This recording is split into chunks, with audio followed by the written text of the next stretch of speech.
তুরস্ক থেকে অর্থ পেতেন আল ফালাহার চেয়ারম্যান জাভেদ আহমেদ সিদ্দিকী। 415 কোটি টাকার হিসেব দিতে এবার ব্যর্থ হয়েছেন জাভেদ আহমেদ। ইডির জেরায় বহু চাঞ্চল্যকর তথ্য। গতকাল থেকেই কিন্তু এই সংক্রান্ত বিষয়ে শোরগোল। তবে অবশেষে জানা গেছে যে 415 কোটি টাকার কোনো হিসাবই দিতে পারেননি জাভেদ আহমেদ। বিস্তারিত জানবো সেই বিষয়ে টেলিফোন লাইনে যুক্ত হয়ে গেছে প্রতিনিধি শেখ মনিরুল। কি জানতে পারছো মনিরুল?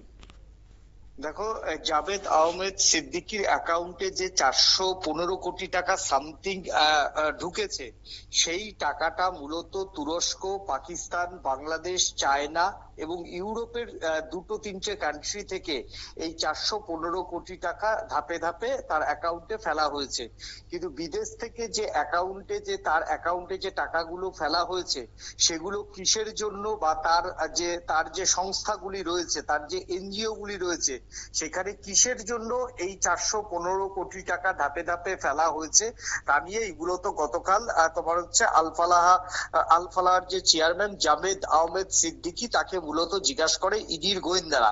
এবং এই 415 কোটি টাকা কেন তিনি নিয়েছিলেন, কিসের জন্য নিয়েছিলেন, তারও ডকুমেন্টস শো করতে বলে। কিন্তু জেরাতে কোন রকম সে ডকুমেন্টস শো করতে তিনি পারেনি। তিনি ইডির কাছে সময় চেয়েছিলেন এবং ইডির কাছ থেকে অনেক প্রশ্নের উত্তর এড়িয়ে যেতে চাইছিলেন। বাংলাদেশ থেকে শুধুমাত্র বিগত 3 মাস ধরে তার অ্যাকাউন্টে, বিভিন্ন অ্যাকাউন্ট থেকে 70 থেকে 80 কোটি টাকা এসেছে তার ইউনিভার্সিটির। এই যেহেতু বাংলাদেশি ছাত্র হাতে গোনা 2-1 জন, তাহলে এত টাকা কিসের জন্য বাংলাদেশ থেকে পাঠানো হলো? প্রথম ইডির আধিকারিকদের এই প্রশ্নের কোনো সদুত্তর দিতে পারেনি, বরঞ্চ তিনি ইডি আধিকারিকদের মিসগাইড করছিলেন। এরপরে কিন্তু তাকে তৎক্ষণাৎই কিন্তু জেরার পর গ্রেপ্তার করা হয়। কোন রকম আর স্পেয়ার ইডির আধিকারিকরা করেনি। এছাড়াও তার ভারতের বিভিন্ন শহরে, যেমন চণ্ডীগড়, তোমার হচ্ছে শ্রীনগর, দিল্লি, তোমার হচ্ছে লখনৌ, এরকম বেশ কয়েকটি 8টি থেকে 10টি বড় শহরে তার নামে একাধিক ফ্ল্যাট রয়েছে। তিনি কেন এতগুলো শহরে একাধিক ফ্ল্যাট কিনেছিলেন, তা নিয়েও ইডির গোয়েন্দারা জেরা চালায় বলে সূত্রের খবর। এবং এই ফ্ল্যাট গুলিতে কারা কারা মূলত থাকতেন, তিনি কবে গিয়েছিলেন, সেই সমস্ত কিন্তু জিজ্ঞাসাবাদ করে। কিন্তু কোন রকমই কোনো সদুত্তর দিতে না পারার জন্যই জাভেদ আহমেদ সিদ্দিকীকে গ্রেপ্তার করা হয়।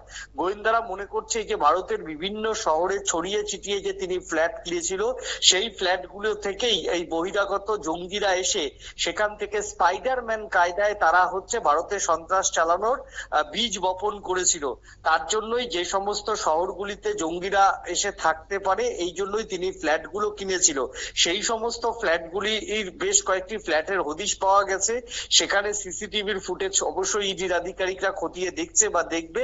কিন্তু এই ফ্ল্যাটগুলি কোন টাকাতে কেনা হয়েছিল, তার সোর্স অফ ইনকাম কি, এই বিষয়গুলো কিন্তু জানতে চেয়েছে। তবে এই ফ্ল্যাটগুলো যে তিনি তার নিজের ইউনিভার্সিটির যে বা তোমার নিজের যে মেডিকেল কলেজ, সেই মেডিকেল কলেজের টাকায়, যে লাভের টাকায় যেগুলো কেনেনি, সেটা কিন্তু স্পষ্ট।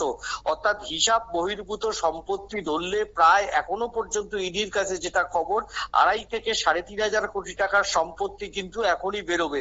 তারপরে যদি আরো গভীরে প্রবেশ করে মামলা, হয়তো আরো পাহাড় প্রমাণ সম্পদ তিনি এই জঙ্গিদের বিভিন্ন নেটওয়ার্ক মডিউলকে সাহায্য করেছে।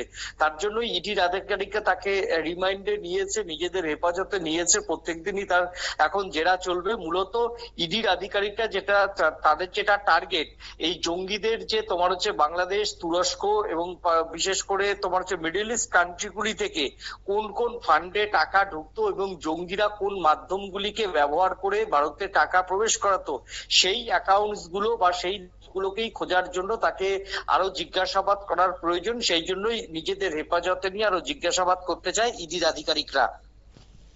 তুমি ধন্যবাদ।